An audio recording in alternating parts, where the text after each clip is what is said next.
Gertrudis Gómez de Avellaneda comenzó a escribir versos cuando apenas era una niña. En su nativa aldea de Puerto Príncipe, Cuba, era invitada con frecuencia a escribir poemas en ocasiones especiales. Pero su naturaleza apasionada no se conformaba con solo la admiración que disfrutaba en esa pequeña aldea. El sueño de su padre había sido siempre regresar con su familia a su nativa España, pero murió sin cumplir sus anhelos. Después de la muerte de su padre, su madre se volvió a casar, esta vez con un militar que no quería pasar el resto de su vida en las colonias. Un día Gertrudis y su padrastro convencieron a su madre y esposa a abandonar Cuba. A su partida, Gertrudis escribió: el 9 de abril de 1836 nos embarcamos para Burdeos en una fragata francesa. Sentidas y lloradas abandonamos ingratas aquel país querido.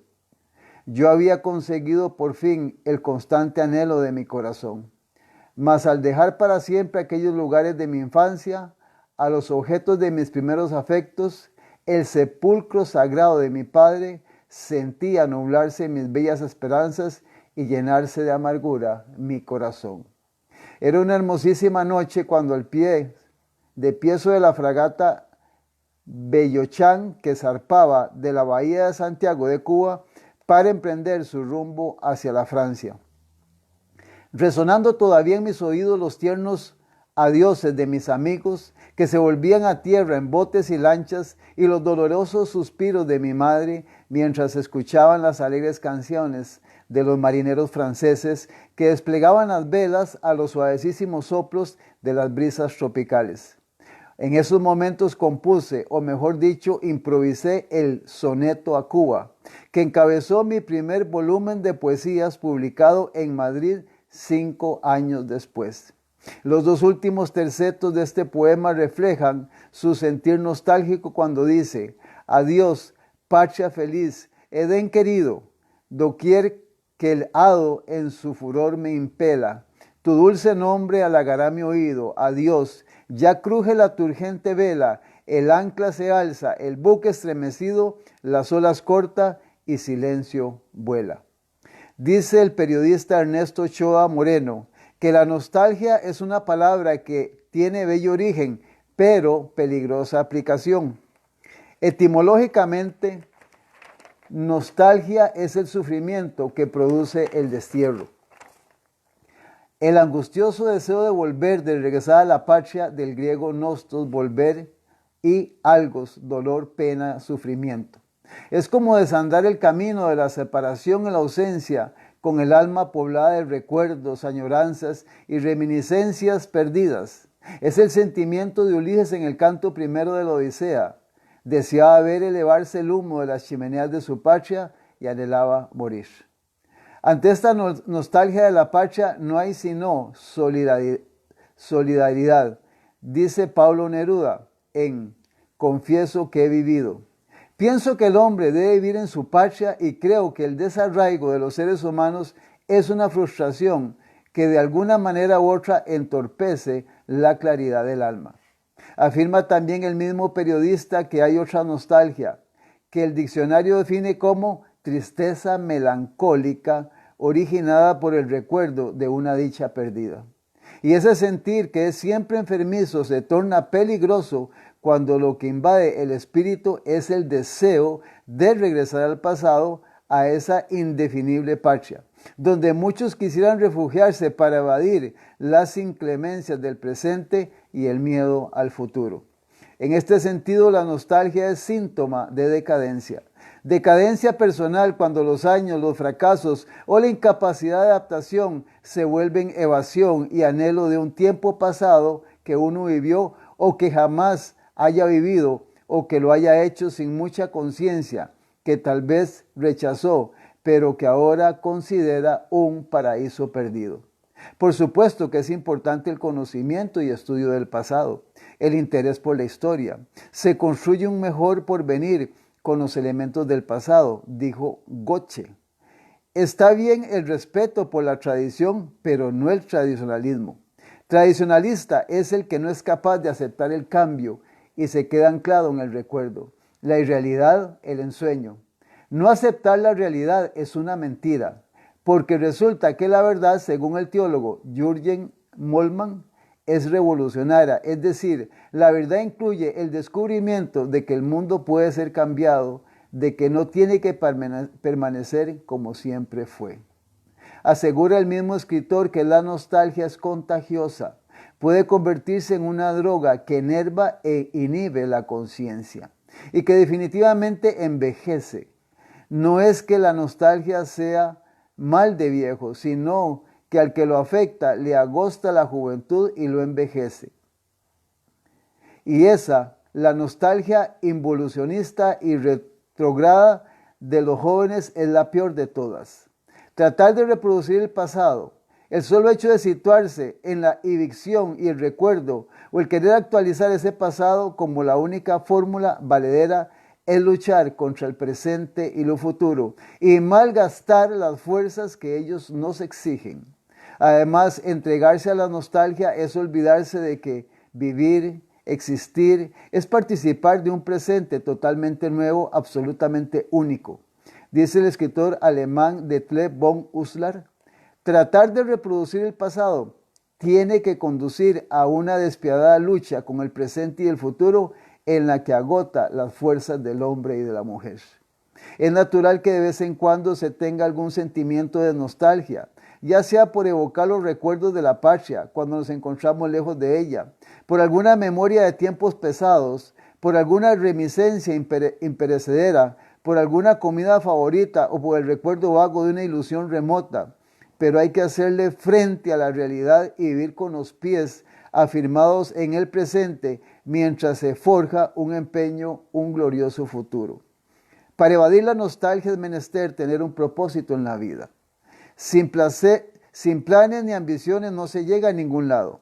En cambio, el que tiene un cometido, aunque no lo alcance, llega muy lejos.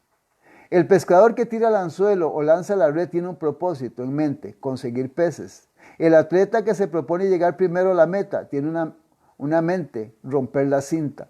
El cirujano que agarra el bisturí para hacer la operación tiene en mente eliminar la parte dañada para que el paciente tenga completa salud. El abogado que defiende al reo se propone argumentar hasta ver libre a su cliente. El estudiante consciente se esfuerza por alcanzar un título que más tarde le ayuda a servir a la humanidad. Los padres con amor y ternura y disciplina orientan a sus hijos para que lleguen a ser elementos útiles en la sociedad. Y los hijos que saben corresponder a la dedicación y al esfuerzo de sus progenitores logran el éxito. Si hemos de evocar el pasado, hagámoslo para conseguir experiencia y evitar errores, para no volver a caer en ellos. El apóstol Pablo dijo el siguiente consejo: mirad pues con diligencia cómo andéis, no como necios, sino como sabios. Valioso consejo. Y luego añade, aprovechando bien el tiempo, porque los días son malos. Efesios 5, versículo 15 y 16. Hemos de reconocer a Dios, concluye. Hemos de reconocer que Dios tiene un propósito para cada persona. No estamos en el mundo por accidente, por casualidad o por un juego de azar. Hay que reconocer el potencial de nuestras vidas, teniendo en cuenta que Dios estará con nosotros si permitimos que Él dirija nuestras vidas. El apóstol Pablo tenía gran confianza en Dios cuando dijo, porque para mí el vivir es Cristo y morir es ganar. Filipenses 1:21. El cristiano no debe poseer un espíritu nostálgico y sombrío, más bien ha de ser una persona amena y dedicada que pone su confianza en el futuro y se afirma en el verso de la Biblia que dice, pero nosotros esperamos, y según sus promesas, cielos nuevos y tierra nueva, en los cuales mora la justicia. Según de Pedro, capítulo 3, versículo 13. Somos el ministerio La Verdad Presente y estamos en Facebook.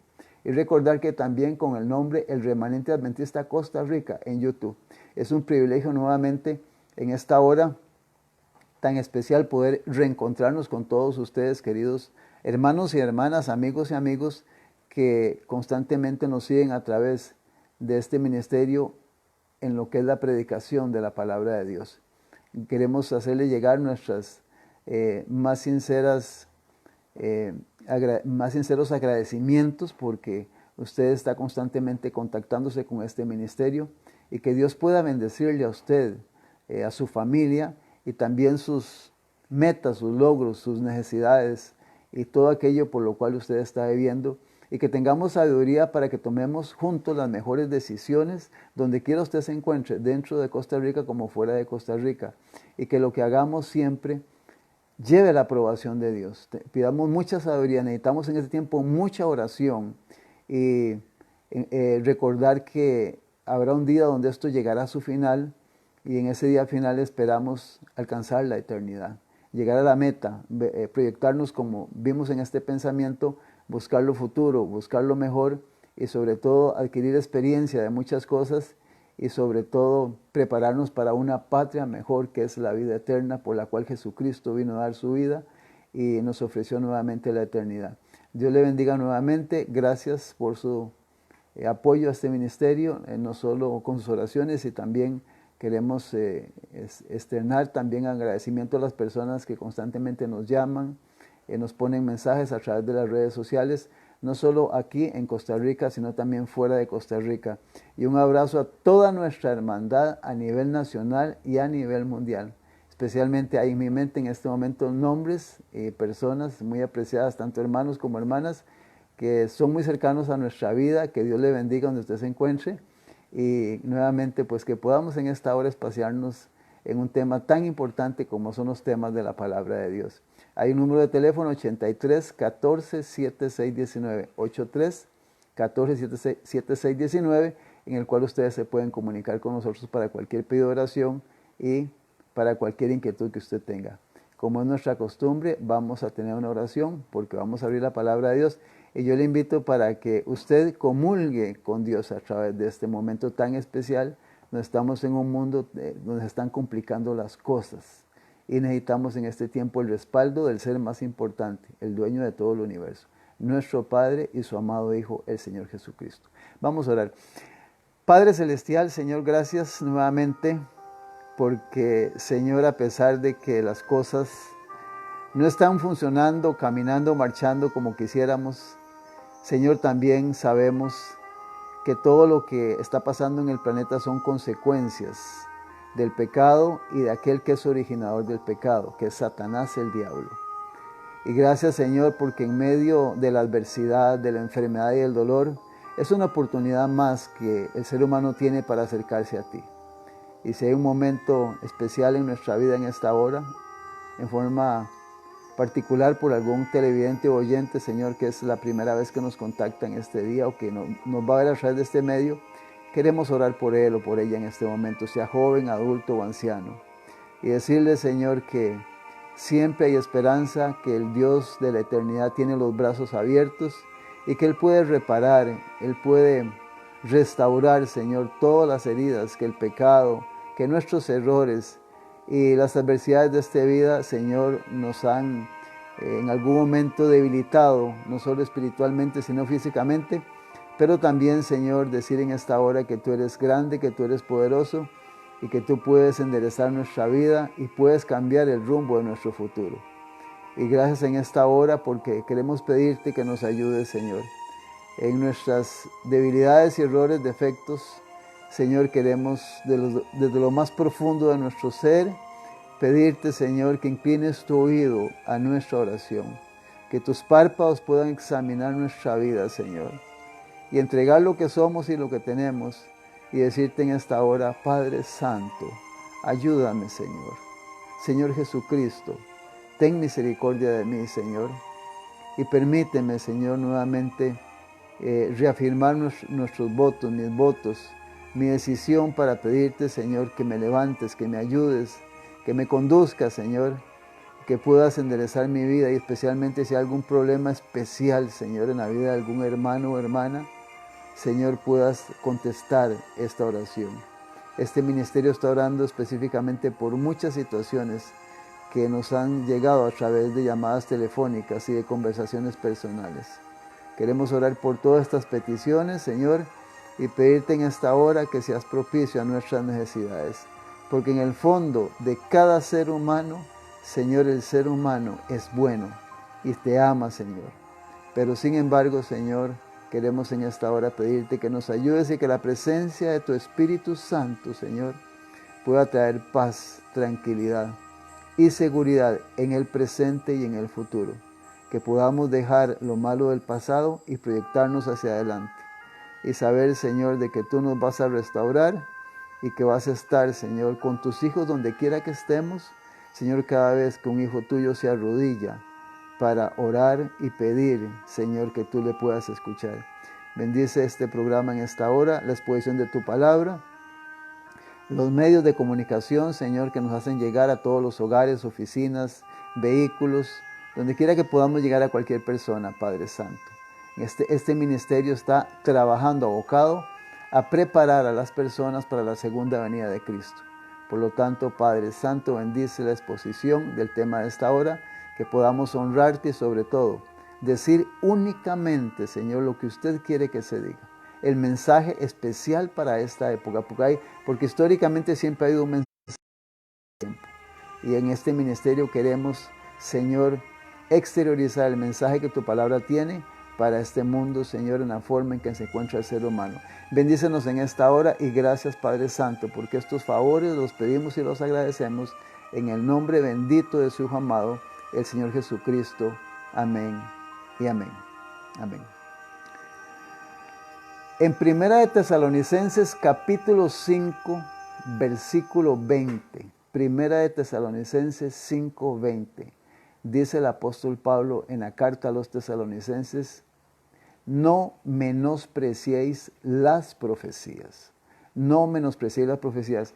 En un tiempo en el que estamos viviendo, querido hermano y hermana, donde vivimos en un mundo lleno de carreras y de luchas y de situaciones que todos los días aparecen, el enemigo de las almas se ha encargado de llevar un sistema de vida al ser humano donde lo han ido alejando poco a poco, muy diplomáticamente, no solo de la iglesia, sino también del estudio de la Biblia.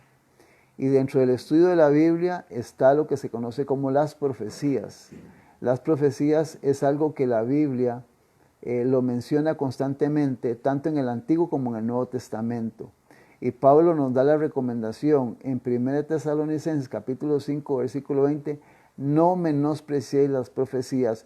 Cuando las personas tomamos la decisión, no necesariamente porque seamos personas que no queremos conocer las profecías, sino porque nuestra vida va caminando, girando en la parte material y humana, y nos agotamos físicamente, llegamos a la casa muy cansados, y los días pasan y todos los días hay un trajín. Con el paso de los días, semanas, meses y años, hemos dejado a un lado las profecías. Entonces la palabra que usa Pablo es no menospreciar las profecías. Esta palabra menospreciar tiene como significados cuando usted desprecia, cuando usted desestima o tienen poco o no da valor a algo de mucha importancia. Oiga, menospreciar las profecías es despreciar, desestimar y tener en poco o no valorar algo de muchísima importancia. Y las profecías es lo que nos da el pasado, el presente y especialmente el futuro. Y en este tiempo tenemos que darnos cuenta de que si algo han descuidado especialmente la mayoría de sistemas religiosos son las profecías. Es de lo que menos se habla de la familia, se habla de trabajo, del hogar, de prosperidad, de muchas situaciones, y de lo que menos se predica es de profecías. Y sobre todo, uno de los temas que está muy descuidado es el tema de la segunda venida de Cristo. Ahora, ¿qué sucede cuando las profecías se descuidan? Mira lo que dice la Biblia en el libro de Proverbios, el capítulo número 29, el versículo 18. Este versículo debiera estar subrayado en tu Biblia. Si no tienes la Biblia a mano, apúntalo por ahí para que cuando llegues a tu casa la puedas anotar. O recuerda que estos programas quedan ahí en el Ministerio de la Verdad Presente en Facebook y lo puedes volver a escuchar. Dice el libro de Proverbios capítulo 29, versículo 18. Sin profecía el pueblo se desenfrena. Sin profecía el pueblo se desenfrena. Entonces, si pensamos que personalmente o como iglesia no se predica la profecía, dice la Biblia, dice Dios, que si usted no conoce la profecía, usted se desenfrena. Ahora, esta palabra desenfrena, dale los frenos a los caballos. Usted sabe que cuando se le quita un freno a un caballo, un caballo especialmente, y empieza a correr, usted no sabe dónde va a parar ese caballo, ni sabe cuál va a ser al final. Y déjeme decirle que mucha gente que se le ha desbocado, se le ha desenfrenado a un caballo, le ha costado la muerte, porque tal vez se golpeó la cabeza o se golpeó muy duro el cuerpo y un órgano reventó y finalmente la persona muere. Entonces dice que desenfrenar es quitarle el freno a los caballos. También hay otra definición que sí es más pesadita de esta palabra desenfreno, es entregarse a un vicio. Cuando una persona se entrega a un vicio y ya es práctica en su vida, lo que muchas veces presiente pero no lo vive hasta que llega al final es que ese vicio finalmente lo va a destruir. Entonces, como que parece que la palabra profecía nos da a entender con estas dos aplicaciones o especificaciones de que si usted menosprecia las profecías, le puede pasar lo de un caballo sin frenos o de una persona que tiene un vicio. Y resumiendo esto, podemos decir lo siguiente: así como el caballo va corriendo y no sabe cuál va a ser el final o dónde va a parar, así como el vicio no sabe la persona finalmente si le va a aparecer una enfermedad, un accidente o un problema con un ser humano que le puede costar la vida por tener ese tipo de vicio, finalmente lo delicado de esto es que la persona que no conoce las profecías no sabe el final. No va a saber qué va a pasar al final. Entonces, está viviendo desenfrenado, sin conocimiento, y puede andar de aquí para allá sin ningún conocimiento. Entonces la Biblia presenta que la profecía es importante, urgente y necesaria en la vida de un verdadero hijo de Dios. Por eso dice, no menosprecéis las profecías. En el libro de Amós capítulo 3, versículo 7. Amós capítulo 3, versículo 7. Porque hay mucha gente que en este tiempo, hermano y hermana, cuando les hablamos de profecías o cuando les mencionamos lo que son las profecías, hay mucha gente que se queda viéndolo a uno como diciendo, ¿y por qué habla así? ¿Qué sabe es el de futuro? ¿Qué sabe? O sea, ¿con qué autoridad dice las cosas? ¿Por qué? Porque el libro de Amós, el capítulo 3, para el estudiante de las profecías, Amós 3, el profeta menor, Amós capítulo 3, versículo 7, dice, porque no hará nada el Señor sin que revele su secreto a sus siervos los profetas. O sea, Dios, hermano y hermana, amigo y amiga, tenga la seguridad que nada de lo que ha sucedido, está sucediendo y sucederá, no ha sido revelado en este libro a través de los profetas. Todo está en este libro, hermano y hermana. Pasado, presente y futuro, en todas las cosas que están pasando, en lo que está sucediendo. Aún en esta pandemia tan terrible, ya la Biblia había advertido sobre eso y de sus consecuencias.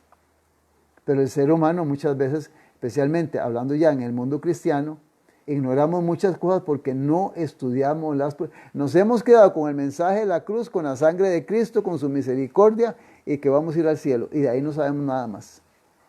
Entonces, las profecías son muy importantes.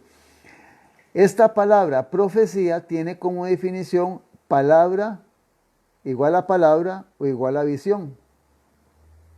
Y la profecía, leímos en Amós 3:7, que es dada a través de los profetas. Un profeta es el que por comunicación divina posee el don de profecía y por las señales y visiones y sueños anuncia acontecimientos futuros. Eso es un profeta. Por inspiración divina posee el don y por señales, sueños y visiones anuncia acontecimientos futuros. Eso es un profeta. Y la palabra profecía es la comunicación de un oráculo divino que el profeta transmite sobre sucesos o cosas que afectan o benefician el bien espiritual. Agrega más, vaticinio sobre los hechos que se cumplirán. Cada uno de los libros del Antiguo Testamento en que se contienen los escritos de cualquiera de los profetas mayores y menores. Entonces profecía y profetas van unidos. Es un conjunto de origen divino donde Dios transmite a la humanidad, especialmente o vaticina los acontecimientos futuros. Por eso la recomendación que Dios da de que debemos de preocuparnos por conocer las profecías. O sea, hermano y hermano, mire, con mucho amor y cariño queremos decirte en este ministerio, ¿cómo es posible que dediques tantas horas al trabajo, tantas horas a tu casa, al vehículo, al celular, a la familia, a actividades seculares, a fiestas que se dan durante el año y no quieras estudiar las profecías para entenderlas? Esto pagará un precio muy alto porque dentro de estas definiciones menciona que los sucesos o cosas que se dan proféticamente benefician o afectarán el bien espiritual de cada persona. Vendrán para bien si las conoces y estás en línea con ellas, pero si no las conoces te afectarán y serán para mal, porque no estarás preparado, serán adversas para tu vida. Entonces es urgente que puedas entender que es necesario estudiar las profecías que están en la Escritura. No puedes quedarte nada más con que Jesucristo vino al mundo y que amó al mundo y que dio la vida por el ser humano y que su gracia y su misericordia. Está bien eso, pero ¿qué de las profecías? De todas las cosas que fueron escritas. Entonces la Biblia, cuando Pablo dice no menosprecie, está diciendo, mira, hermano y hermana, no descuide las profecías, no las desestime, no las tenga en poco, valore las aprecia, dedíquese a estudiar eso, aparte el teléfono, aparte la laptop, aparte lo que es material, saque un tiempo especial para las profecías. Son urgentes en este tiempo, más con lo que está pasando. El libro de Hebreos, capítulo 1, versículo 1 y 2, mira lo que dice Hebreos 1 y 1, 2. Dice el libro de Hebreos en el capítulo 1 lo siguiente, empezando el apóstol Pablo a escribir Hebreos. Dios, habiendo hablado muchas veces y de muchas maneras en otro tiempo a los padres por los profetas, en estos postreros días nos ha hablado por el Hijo, a quien constituyó heredero de todo y por quien asimismo hizo el universo. Dios, hermano y hermana, ha agotado todos los sistemas y todas las formas para que la persona pueda entender lo que sucedió, lo que está sucediendo y lo que viene para el planeta. Por eso cuando tú abres el libro de Apocalipsis, el capítulo 1, el versículo 3 dice, bienaventurados y dichosos aquellos que guardan las cosas escritas en este libro y están atentos a las profecías. Eso está en el libro de Apocalipsis capítulo 1, versículo 3. El tiempo está cerca, muy cerca. ¿Cuál tiempo? El tiempo de los acontecimientos finales, la venida de Cristo. Y cuando Jesús en San Mateo 24 le habla a los discípulos en su sermón profético, le advierte de todo lo que iba a acontecer desde su muerte hasta su segunda venida. Eso está escrito no solo en la Biblia, sino también en lo que es la historia. En el capítulo número 11 que estudiamos la semana pasada, Apocalipsis capítulo número 11, encontramos en el versículo 2 y en el versículo 3 dos fechas importantes, 11, 2 y 3. De hecho que la Escritura nos da las fechas para que podamos tener un orden o un seguimiento cronológico de cómo la Biblia fue escrita y nos da esas fechas para ubicarnos bien en la historia y en el tiempo. Apocalipsis 11, versículo 2, dice, pero el patio que está fuera del templo déjalo aparte y no lo midas porque ha sido entregado a los gentiles y ellos hollarán la ciudad santa 42 meses. Y daré a mis 2 testigos que profeticen por 1260 días vestidos de cilicio. Aquí se habla de 2 fechas.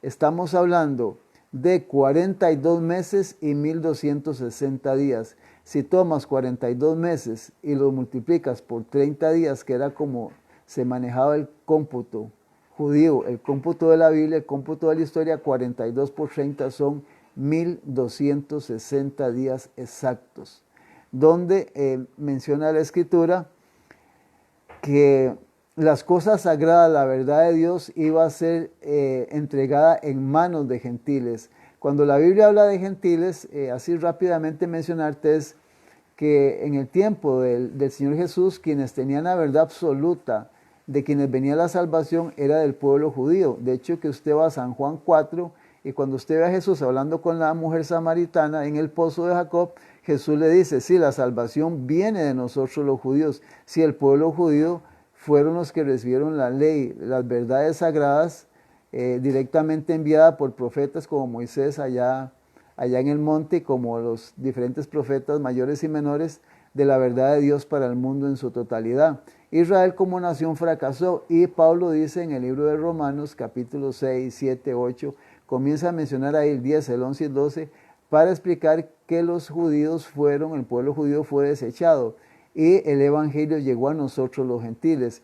Pero tristemente, cuando en Apocalipsis 11 se menciona esta historia de que el templo y todo lo que tiene que ver con Dios fue entregado a los gentiles, dice que esta gente hollaría la ciudad santa, todo lo que tenía que ver con las verdades de Dios. El sistema de adoración fue totalmente tirado por el suelo. Israel casi dejó de existir como nación, aunque físicamente existieron, pero ya no tenían el dominio y la verdad espiritual ni las cosas de origen divino para todo el planeta. Fueron desechados por Dios.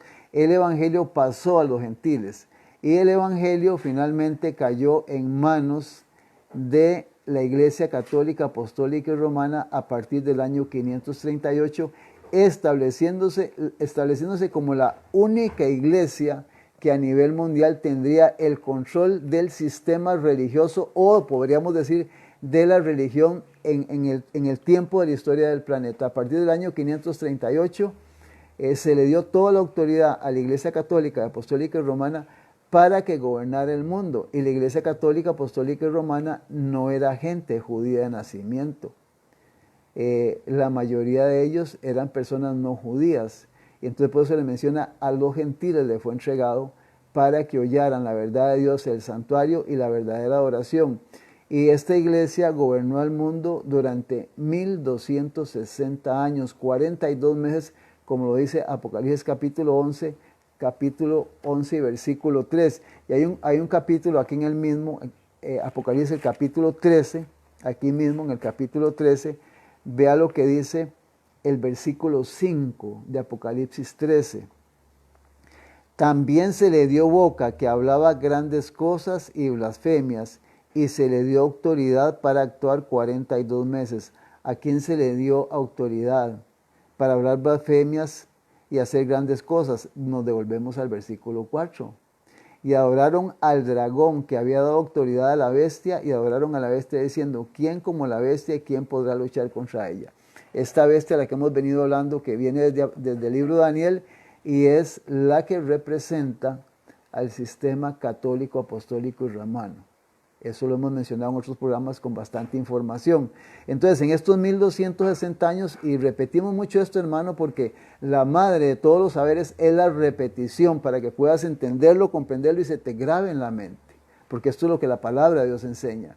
Entonces, esta gente controlaron el mundo durante 1260 años, año 538 a 1798. Estamos hablando de 1260 años o 42 meses. Gobernaría este sistema a nivel mundial, donde la religión oficial para todo el planeta fue la religión católica. De hecho, que los que somos costarricenses tenemos que reconocer que casi Costa Rica en su totalidad tiene como religión oficial la religión católica, traído por Cristóbal Colón de allá desde España, y la religión oficial fue traída por España porque venían de Europa, y allá la religión oficial era la católica.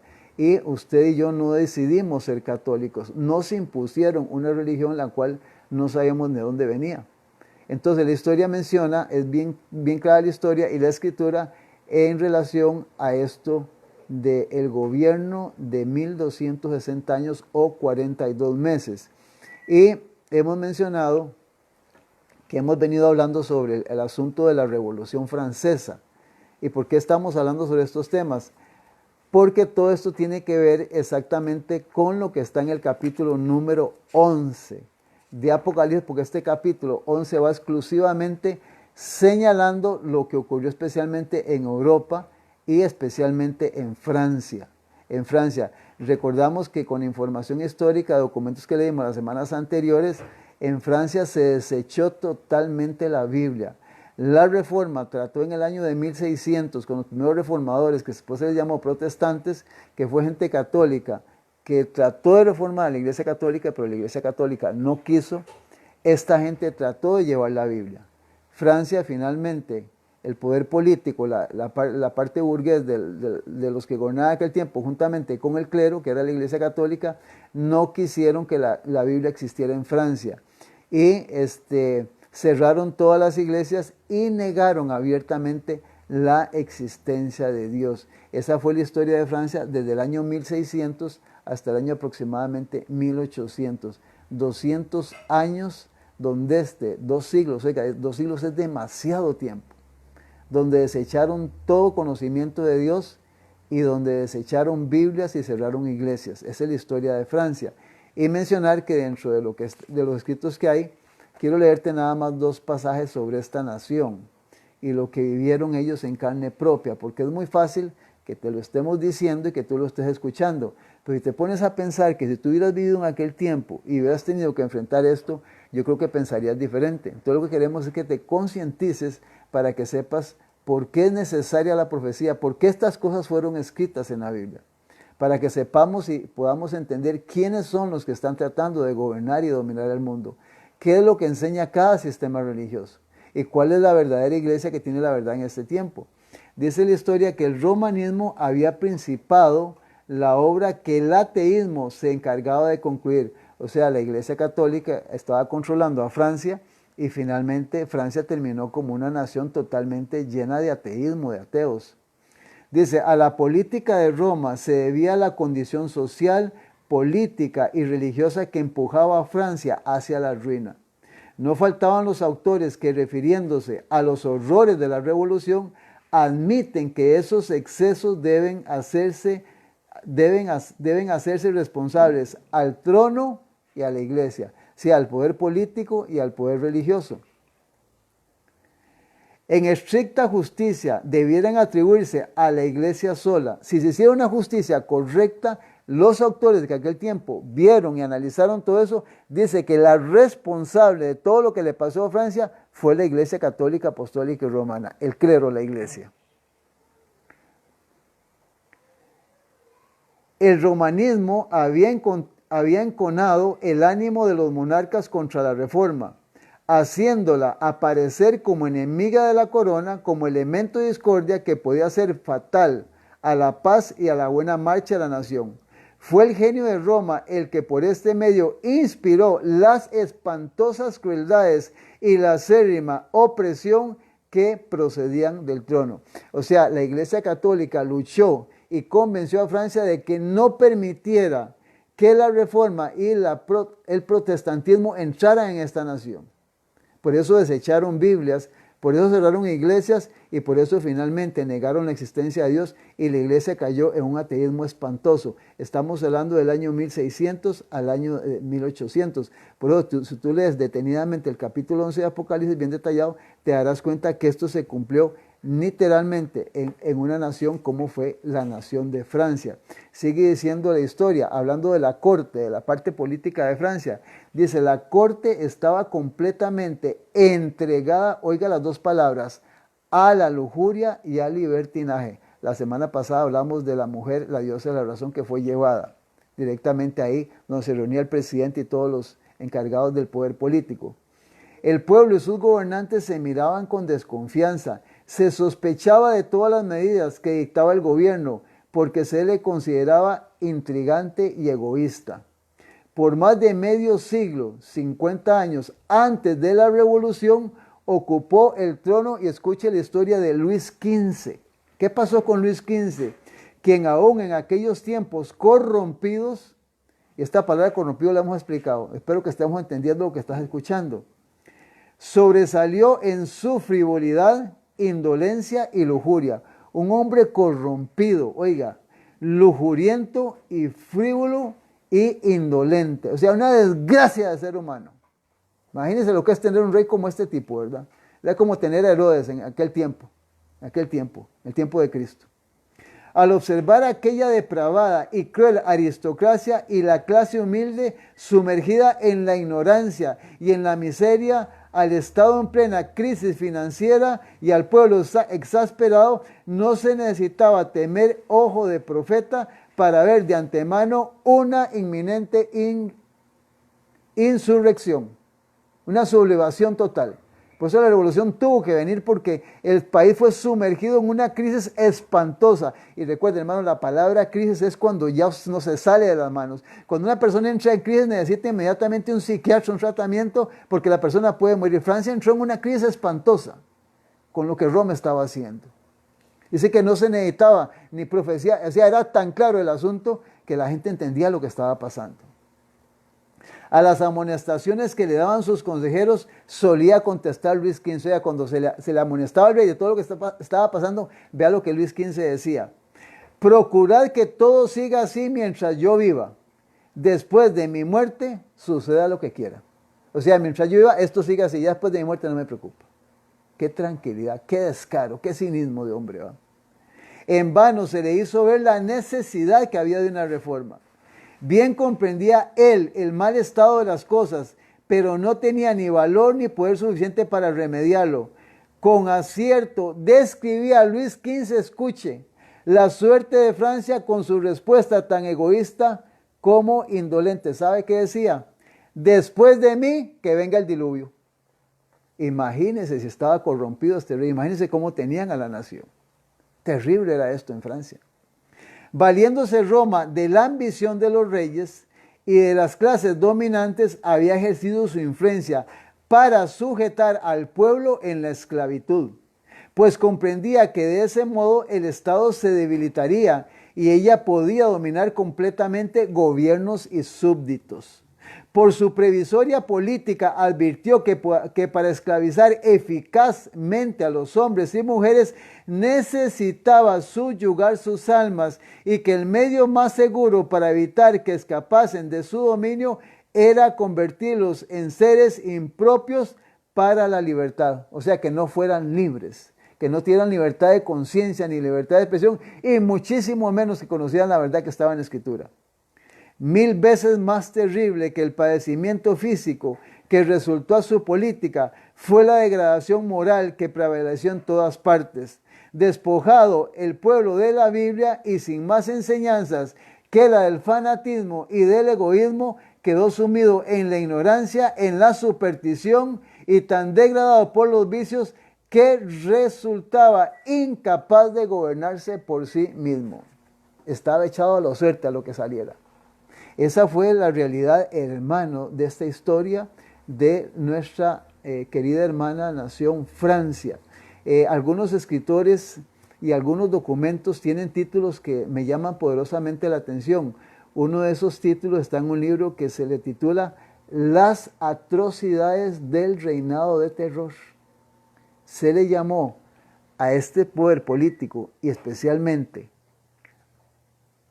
al poder romano las atrocidades del reinado del terror. Estamos hablando de 538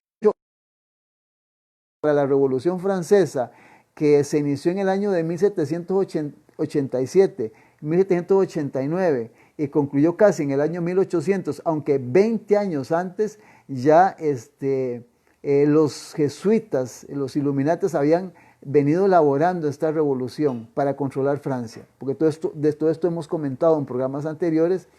Se le conoció también como el mediodía del papado y la oscuridad para un mundo. Dos nombres impresionantes, ¿verdad? ¿Por qué? Las atrocidades del reino del terror, no se te olvide, y el mediodía del papado y la oscuridad para el mundo. Finalmente esta historia terminó aproximadamente en el año de 1799, año de 1800. La profecía decía 42 meses o 1260 días. Durante casi 2 siglos, del año 1600 al año de 1800, Roma rechazó la reforma protestante. Como consecuencia, pues está todo lo que está escrito sobre toda esta historia. Y quisiera seguirte informando sobre esto en libros y documentos, que hay mucho sobre esto, donde nos dejan prácticamente alarmado lo que esta nación hizo. La semana pasada leímos esto, quiero volverlo a leer para que lo tengas presente, porque pareciera ser como que no fuera cierto lo que es capaz un ser humano, un sistema una nación tan grande como esta de hacer. Dice la historia en un libro, aquí tengo el nombre del libro, dice que Francia ha sido la única nación en el mundo, oiga, Francia ha sido la única nación en el mundo, acerca de la cual consta en forma auténtica que fue una nación erguida en rebelión contra el autor del universo. La única nación en el mundo. Auténtico, real pasó esto. Muchos blasfemos, muchos infieles hay y seguirá habiendo en Inglaterra, Alemania y España. Oiga las 3 naciones europeas que mete. En estas naciones seguirán habiendo muchos blasfemos, Inglaterra, Alemania y España y en otras partes. Pero Francia es la única nación en la historia del mundo que por decreto de su asamblea legislativa declaró que no hay Dios, cosa que regocijó a todos los habitantes de la capital y entre una gran mayoría de otros pueblos cantaron y bailaron hombres y mujeres al aceptar el escrito, el documento o el manifiesto.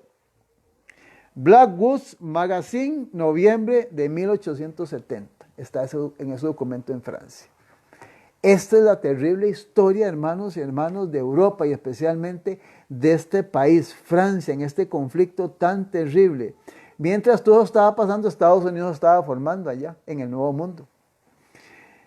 En el libro de Apocalipsis, el capítulo 11, versículo 13, hay un dato interesante que la semana pasada te prometimos que íbamos a explicar este versículo, Apocalipsis 11, 13. Dice Apocalipsis 11, versículo 13, lo siguiente. En aquella hora hubo un gran terremoto y la 10ª parte de la ciudad se derrumbó y por el terremoto murieron un número de 7,000 hombres y los demás se aterrorizaron y dieron gloria al Dios del cielo. Dice que hubo un gran terremoto, o sea, en toda esta convulsión del año 1600 a 1800, donde Dios permitió que toda esta historia fuera escrita, dice que hubo un gran terremoto. Y que murieron, dice ahí, más de 6,000 hombres. 7,000 hombres murieron. Y entonces, San Lucas capítulo 21, el Señor Jesús menciona algo sobre esto. San Lucas 21, 25, porque Jesús, en una forma muy pequeñita, en lo poquito que él pudo decir sobre todo lo que la historia traería para el planeta, Lucas logró describir en el sermón profético, que está en Mateo 24 y en Marcos 13, en el versículo 25. Después de que Jesús habla de todo lo que le iba a pasar al pueblo judío, dice en el versículo 25, entonces, va en historia, va contando, habrá señales en la luna, en las estrellas y en la tierra angustia de las gentes, confundidas a causas del bramido del mar y de las olas. Y si nos vamos al capítulo 24 de Mateo, notaremos que el Señor Jesús, después de que habla del sermón profético, el versículo 29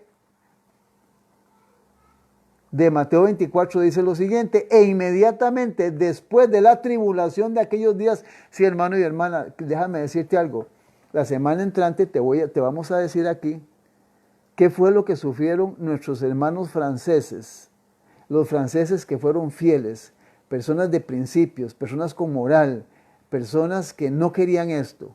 ¿Qué le pasó a miles de franceses? Hablamos de la matanza de San Bartolomé. Hablamos de la gente que sus casas fueron quemadas solo por tener una Biblia. La gente que los encubrió también fueron muertos. Pero hay más allá en la historia que queremos saber la próxima semana. Pero menciona en el versículo 29 de San Mateo 24, e inmediatamente después de la tribulación de aquellos días, sí, porque la tribulación es aquello que es adverso, aquello que el ser humano no quiere, y especialmente cuando hay persecución por ser una buena persona, por ser un buen cristiano, por querer hacer las cosas bien hechas. Francia no quería nada con lo bueno y no quería ningún protestante dentro de sus límites fronterizos. Querían únicamente el poder del gobierno y la religión católica, apostólica y romana. Una religión totalmente llena de idolatría y de muchas cosas que vamos a mencionar la semana entrante. Entonces dice, después de la tribulación de aquellos días, el sol se oscurecerá y la luna no dará su resplandor, y las estrellas caerán de los cielos y las potencias de los cielos serán conmovidas. Hay tres eventos que se dieron en 1755, 1780 y 1833. Mucha de la gente actualmente no sabe casi nada de estos acontecimientos. Te vamos a leer uno que es el que menciona Apocalipsis capítulo 11, el versículo número 13, que es el gran terremoto. Este terremoto se dio en Europa, y muy cerca de la Revolución Francesa. La historia dice que a principios del siglo XIX, este cumplimiento de la profecía, este gran terremoto, fue dado en el año de 1755. Dice que se sintió el más espantoso terremoto que jamás se haya registrado. No sé si has escuchado esto alguna vez, si para ti es nuevo, está en la historia. Lo que pasa es que al diablo no le interesa que usted conozca esto, porque calza perfectamente con la profecía. O sea, Dios no solo te da información histórica, información de profecías, sino también acontecimientos sobrenaturales para que usted y yo podamos entender que Dios quiere advertirte de estas cosas y que estaban escritas. Pero cuando no hay estudio por la profecía no podemos entender. Abrimos un libro y no entendemos el contenido, especialmente las profecías. Entonces dice que este terremoto se cumplió en el año de 1755 y es el más espantoso terremoto que se ha registrado. Mira dónde se cumplió este terremoto. Aunque generalmente se le llama el terremoto de Lisboa, se extendió por la mayor parte de Europa, África y América. Se sintió en Groenlandia, en las Antillas, en la isla de Madeira, en Noruega, en Suecia, en Gran Bretaña e Irlanda. Abarcó por lo menos 10 millones de kilómetros cuadrados. Oiga, 10 millones de kilómetros cuadrados. La conmoción fue casi tan violenta en África como en Europa. Vuelve a repetir, en Europa. Gran parte de Argel fue destruida y a corta distancia de Marruecos, un pueblo de 8 a 10 mil habitantes desapareció en el abismo. 7,000 hombres, dice la Biblia, van a aparecer. Dice la historia que en los cómputos humanos, dice que desaparecieron de 8,000 a 10,000 habitantes, desapareció en el abismo. El abismo, en la Biblia dice que el abismo es la tierra, o sea, gente que nunca apareció. No estamos hablando de 1, 5, 10 o 20 personas, hermano. Estamos hablando de 10,000 habitantes desaparecidos en el abismo solo en esta parte. Sigue diciendo la historia. Una ola formidable barrió las costas de España y África, sumergiendo ciudades y causando inmensa desolación. Fue en España y Portugal donde la sacudida alcanzó su mayor violencia. Se dice que en Cádiz la oleada llegó a 20 metros de altura. Imagínate una ola de 20 metros. Yo creo, no sé, personalmente pienso que a mí se me detendría el corazón, ahí muero. Ver una ola de 20 metros que viene con millones de toneladas de agua, ya usted sabe. O sea, solo la impresión, la persona muere, se le para el corazón. Algunas de las montañas más altas de Portugal fueron sacudidas hasta sus cimientos y algunas de ellas se abrieron en sus cumbres. O sea, montañas, hermano y hermana, que quedaron partidas de un modo asombroso, en tanto que trozos enormes se desprendieron sobre los valles adyacentes. Se dicen que esas montañas salieron llamaradas de fuego. En Lisboa se oyó bajo la tierra un ruido de trueno e inmediatamente después una violenta sacudida derribó la mayor parte de Lisboa. En unos 6 minutos murieron 60,000 personas.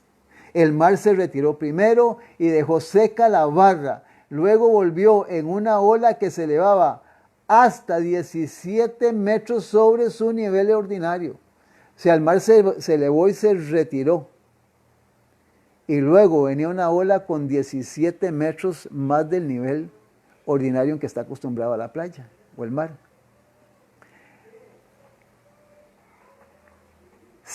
Entre los sucesos extraordinarios ocurridos en Lisboa durante la catástrofe, se cuenta la sumersión de un nuevo malecón.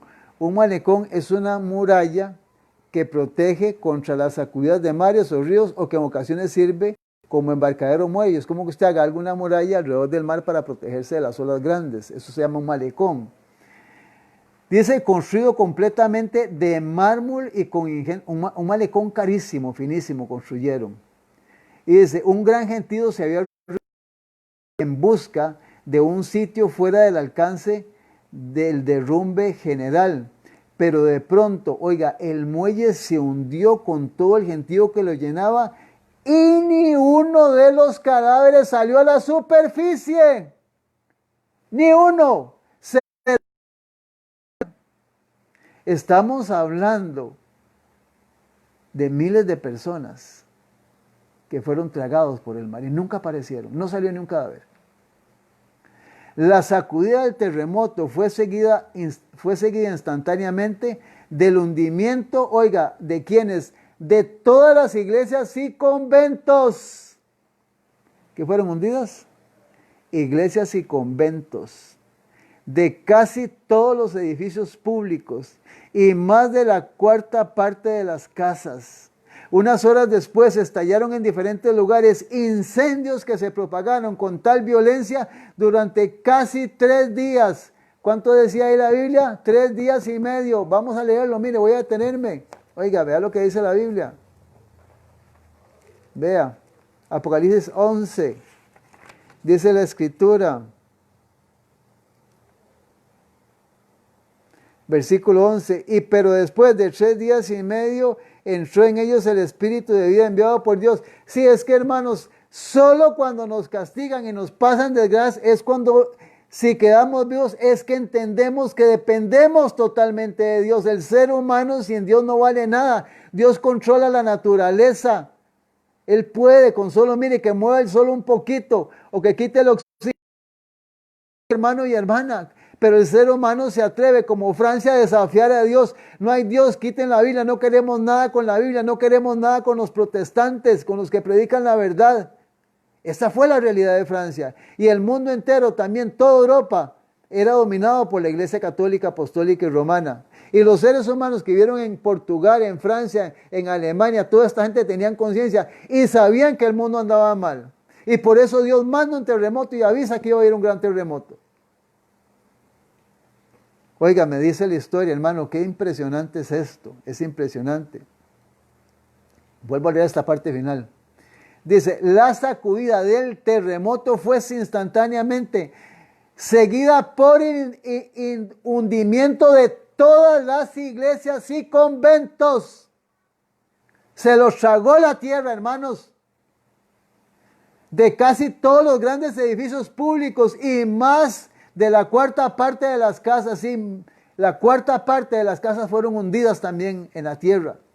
Unas horas después estallaron en diferentes lugares incendios que se propagaron con tal violencia que duraron durante casi 3 días en que la ciudad quedó completamente destruida. El terremoto sobrevino en un día, oiga, en un día de fiesta, en que las iglesias y conventos estaban llenos de gente y escaparon muy pocas personas. Sí, porque el terremoto era para el mundo. Francia estaba en lo que estaba, hermano y hermana. Pero en otros países la gente seguía dentro del sistema católico, apostólico y romano. Esto está escrito en la Enciclopedia Americana, artículo Lisboa, nota en el año de 1831. El pueblo era indescriptible, nadie lloraba. El siniestro superaba la capacidad de derramar lágrimas. Dice el Pablo, dice el sermón profético de Lucas, dice el temor, la expectación, el terror, la angustia se apoderó del ser humano.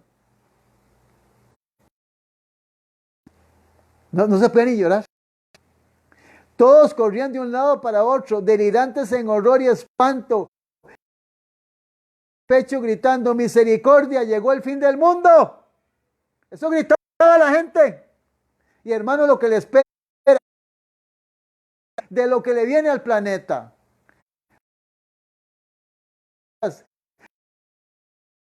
Como ir a misa y siguiendo nuestra vida secular y material.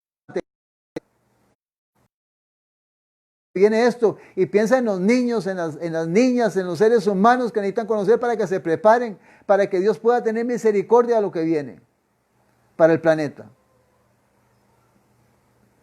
Las madres se olvidaban de sus hijos y corrían de un lado a otro llevando crucifijos. ¿Qué llevan? Crucifijos. ¿Quién les enseñó a usar crucifijos? este sistema de origen pagano. La semana entrante vamos a hablar de toda esta historia, estamos hablando superficialmente. Desgraciadamente fueron a refugiarse en las iglesias, pero en vano se expuso el sacramento, en vano aquella pobre gente abrazaba los altares, imágenes, sacerdotes y feligreses fueron envueltos en la misma ruina. Se calcula que 90,000 personas perdieron la vida en aquel aciago día. Mi hermano, Dios no miente. Jesús lo dijo. Usted sabe lo que vivió esta gente. Usted puede imaginarse lo que esta gente vivió. Espantoso, hermano y hermana. ¿Y sabe qué es lo más terrible? Que la mayoría de esta gente perdió la eternidad por creer en este sistema. Ahora, si eres un cristiano de verdad, piensa en nuestros hermanos católicos que están metidos ahí en las iglesias, prendiendo velitas, adorando imágenes, que andan con un crucifijo. ¿Qué va a hacer de toda esta gente cuando esto venga? Como cristianos, como protestantes, debiéramos cambiar nuestra realidad, nuestra vida, y reconocer que necesitamos la presencia del Espíritu Santo. Necesitamos conocer y entender estas cosas, porque lo que viene para el mundo, hermanos, dice que será un tiempo de angustia cual no ha habido nunca, desde que hubo gente hasta entonces. Eso lo puede leer en el capítulo 12, el versículo número 1 de Daniel. Queremos concluir con 2 versículos. El tiempo se ha ido. Marcos capítulo 13, versículo 23 y versículo 27. Marcos 13, versículo 23 y 27. Y como dijo una vez un pastor, esto es conmigo y es con usted, hermano y hermana. Dios te está hablando. Marcos 13, versículo número 23 y versículo 37. Marcos 13, 23. Mas vosotros mirad es poner mucha atención, fijar las cosas en algo, analizar, ser analítico y poner los pies sobre la tierra. Mas vosotros mirad, os lo he dicho todo antes. No hará nada el Señor sin que lo muestre a sus siervos los profetas. Os lo he dicho todo antes. Y el versículo 37. Al final del sermón profético de Jesús. Y lo que a vosotros digo, a todos lo digo. Velad. Prepárese. Prepárese, porque esto viene. Que Dios te bendiga. Vamos a terminar con una oración. Amado Dios, Padre Celestial, doloroso y triste, la historia de Europa, Señor, durante 1260 años. Especialmente una nación como Francia y todas las naciones que sufrieron este terremoto de Lisboa, Padre Celestial. Esto fue en relación a lo que le espera al planeta. Esta hora, Señor, personalmente queremos tomar una decisión. Señor, no queremos ser tomados por sorpresa. No ignorancia. Cuidados con las profecías. Queremos pedirte perdón en esta hora y en este momento por el tiempo que hemos perdido, Señor. Necesitamos rápidamente, correr apresuradamente para revisar las profecías, para que sean una experiencia en nuestra vida personal y podamos, Señor, recibir el conocimiento que fue dado a los profetas y en la profecía, para que podamos conocer los vaticinios y los acontecimientos que revelan el futuro y nuestro estado presente y actual como iglesia y como organización de origen divino, levantados para anunciar al mundo, Señor, las profecías y especialmente la segunda venida de Cristo. Bendice, Señor, a todos mis hermanos a nivel mundial que conocemos o hemos estado al tanto de estas verdades. Y en forma especial oramos por aquellos que necesitan urgentemente, hoy más que nunca, Señor, saber lo que le espera al planeta.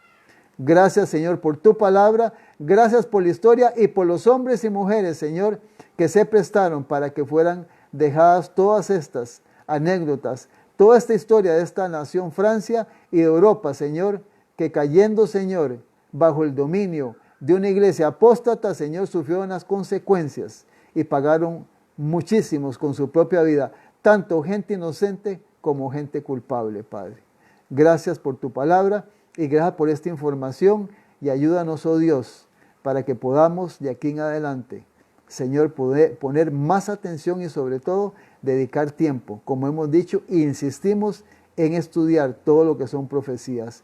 Bendice nuevamente a todos a nuestra hermandad y a todos aquellos, Señor, que nos siguen a través del Ministerio de la Verdad Presente y también a través de los medios de comunicación. Agradecemos este espacio que nos has regalado y Padre Celestial, que podamos atesorar esto en nuestra mente y en nuestro corazón, que nos servirá como admonición para el tiempo que pronto están las profecías. Bendícenos en esta hora, Padre Celestial, de todo mal y de toda tentación. Agradecemos esto en el nombre de su Hijo amado Jesucristo. Amén y amén. Que Dios les pueda bendecir.